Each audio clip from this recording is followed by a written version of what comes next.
ಅಪರ್ಣವ್ರೆ, ಇವತ್ತು ನಾವು ಯಾರೂ ಸ್ಕೂಲಿಗೆ ಬರಲ್ಲ. ವಿಷಯ ನಿಮ್ಗೆ ಗೊತ್ತೇ ಇದೆ ಅಲ್ವಾ? ಸ್ವಲ್ಪ ಮ್ಯಾನೇಜ್ ಮಾಡ್ತೀರಾ ಪ್ಲೀಸ್? Thank you. ಕನ್ನ ನಾನು ಆಲ್ರೆಡಿ ಅಪ್ಪಣ್ಣ ಆಂಟಿ ಫೋನ್ ಮಾಡಿ ಹೇಳಿದ್ದೀನಿ ನಾವು ಇವತ್ತು ಯಾರೂ ಸ್ಕೂಲಿಗೆ ಬರ್ತಿಲ್ಲ ಅಂತ. ಪ್ಲೀಸ್ ಇವತ್ತು ನಮ್ಮ ಜೊತೆನೇ ಇರು. ಅಮ್ಮ ಪ್ಲೀಸ್ ಅಮ್ಮ, ಇಲ್ಲಾಂದ್ರೆ ಅಟೆಂಡೆನ್ಸ್ ಮಿಸ್ ಆಗೋಗ್ಬಿಡುತ್ತೆ.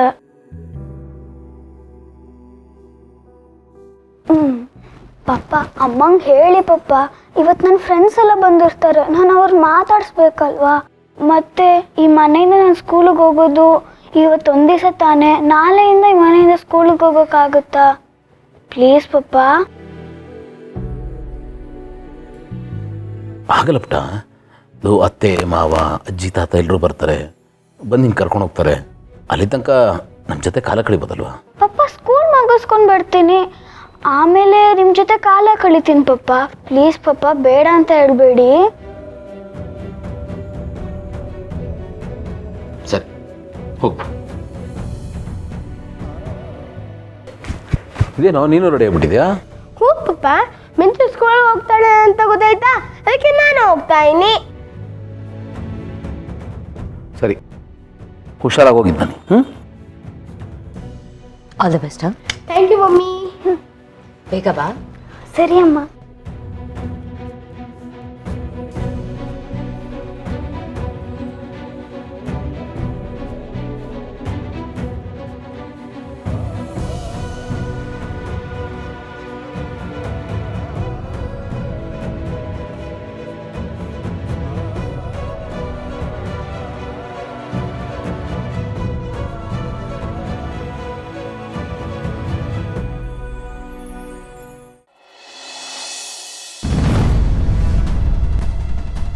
ಪೇಪರ್ಸ್ ಎಲ್ಲ ಬಂತ?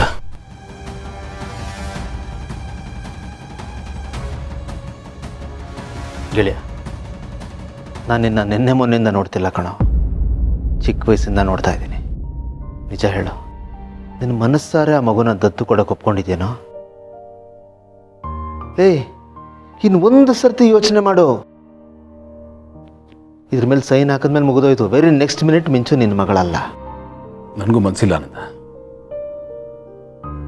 ಪೇಪರ್ಗಳನ್ನ ನೋಡ್ತಾ ಇದ್ರೆ ಕೈ ಕಾಲೆಲ್ಲ ನಡಗುತ್ತೆ. ಬೇರೆ ದಾರಿ ಇಲ್ಲ ಕಣೋ, ನನ್ನ ಪರಿಸ್ಥಿತಿ ಆಗಿದೆ. ಏನೋ ಇದು ಬೇರೆ ದಾರಿ ಇಲ್ಲ ಪರಿಸ್ಥಿತಿ? ನೀನೇನೋ ಮುಚ್ಚಿಡ್ತಾ ಇದೆಯಾ? ದಯವಿಟ್ಟು ನಿಜ ಹೇಳು, ಏನಾಯ್ತು? ನಾನಾಗಿ ಇದನ್ನು ಮಾಡ್ತಾ ಇರಲಿಲ್ಲ ಆನಂದ.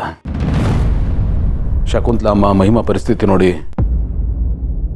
ದಯವಿಟ್ಟು ಮಿಂಚುನ ದತ್ತು ಕೊಡು ಅಂತ ಕೇಳ್ಕೊಂಡ್ರು. ಇಷ್ಟು ವರ್ಷ ನನ್ನ ಬೆನ್ನೆಲುಬಾಗಿ ನಿಂತಿದ್ದ ನಮ್ಮಮ್ಮ ಕಣ್ಣೀರು ಹಾಕ್ತಾ ನನ್ನ ಕೇಳ್ಕೊಂಡ್ರೆ ನಾನು ಇಲ್ಲ ಅಂತ ಹೇಗೋ ಹೇಳಲಿ. ನನಗೂ ಒಳಗಡೆ ಎದೆ ಸೀಳ್ದಾಗ್ತಾ ಇದೆ. ಒಂದು ಕಡೆ ನನ್ನ ಹೆತ್ತ ಮಗುನ ಕಳ್ಕೊಂಡು ದುಃಖ, ಈಗ ಇಷ್ಟು ದಿವಸ ನಾನೇ ಸಾಕಿರೋ ನನ್ನ ಮಗುನ ನನ್ನ ಕೈಯಾರೆ ಇನ್ನೊಬ್ಬರಿಗೆ ದತ್ತು ಕೊಡ್ತಾ ಇದ್ದೀನಿ ಅಂದರೆ ಎಷ್ಟು ನೋವಾಗುತ್ತೆ.